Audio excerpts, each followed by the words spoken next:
बहुत बढ़िया। तो अब हम शुरू करते हैं अध्याय 2, शिव का प्राकट्य और ज्योतिर्लिंग कथा। ये अध्याय भी विस्तार से होगा, लगभग सिल्ट शब्द, ताकि हमारी दैतंज शब्दों की महागाथा आगे बढ़े। अध्याय 2, शिव का प्राकट्य और ज्योतिर्लिंग कथा। दूपौन ब्रह्मा और विष्णु का विवाद। सृष्टि के प्रारंभिक काल में जब ब्रह्मांड का विस्तार हो रहा था, तब दो महाशक्तियों का प्रकट होना हुआ। ब्रह्मा सृष्टि के रचयिता, विष्णु सृष्टि के पालन करता। दोनों अपने अपने कार्य में निरंतर लगे रहे, लेकिन धीरे धीरे उनमें एक प्रश्न उत्पन्न हुआ, सर्वोच्च कौन है? ब्रह्मा कहते मैं ही महान हूं क्योंकि मैंने सृष्टि का निर्माण किया। विष्णु कहते मैं ही महान हूं क्योंकि मैं ही इस सृष्टि का पालन करता हूं। रचना अगर बिना पालन के हो तो व्यर्थ है। यह विवाद बढ़ते बढ़ते घमंड में बदल गया। ब्रह्मांड की शांति भंग होने लगी। देवता, ऋषि और प्राणी सब चिंतित हो उठे। अनंत ज्योतिर्लिंग का प्राकट्य। तभी अचानक आकाश में एक अनंत ज्योति स्तंभ प्रकट हुआ। उसकी चमक ऐसी थी कि सूर्य, चंद्र और अग्नि का प्रकाश भी फीका पड़ गया। वह स्तंभ इतना विशाल था कि उसका आदि और अंत किसी को दिखाई नहीं देता था। देवदूतों की वाणी गूंजी, हे ब्रह्मा और विष्णु, ये ज्योति स्तंभ स्वयं महादेव हैं, जो आदि अनादि अनंत और सर्वोच्च हैं। तुम दोनों का कार्य तभी संभव है जब शिव का अस्तित्व है। ब्रह्मा और विष्णु ने एक दूसरे को देखा। उनका घमंड और विवाद शांत नहीं हुआ, बल्कि उन्होंने निश्चय किया कि ब्रह्मा इस स्तंभ का शीर्ष ढूंढेंगे, विष्णु इस स्तंभ का आधार खोजेंगे। ब्रह्मा और विष्णु की यात्रा। विष्णु ने वराह सूकर रूप धारण किया और धरती के गर्भ में प्रवेश करके ज्योति स्तंभ का आधार खोजने लगे। ब्रह्मा ने हंस रूप धारण किया और आकाश की ऊंचाइयों में उड़कर स्तंभ का शीर्ष ढूंढने लगे।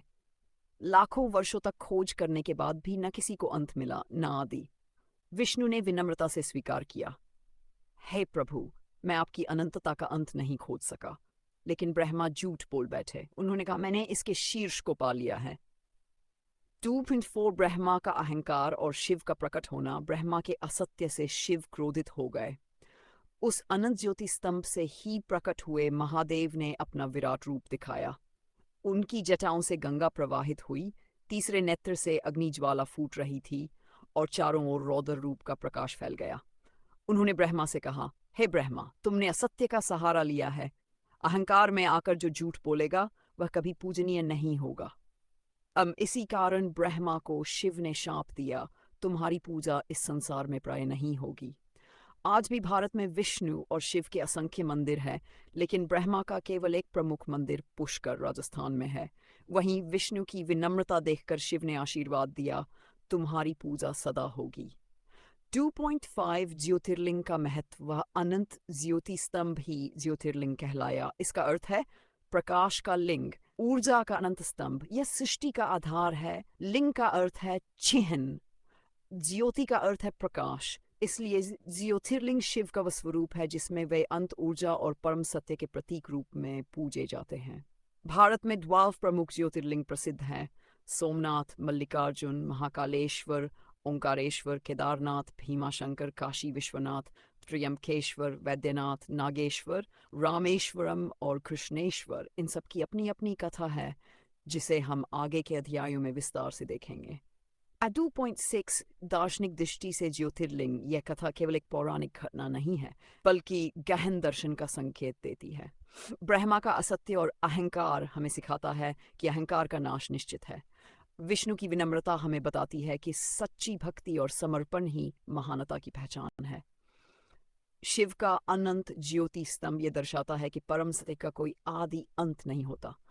ज्योतिर्लिंग में हम शिव को मूर्ति रूप में नहीं, बल्कि अनंत ज्योति और ऊर्जा के प्रतीक रूप में पूजते हैं।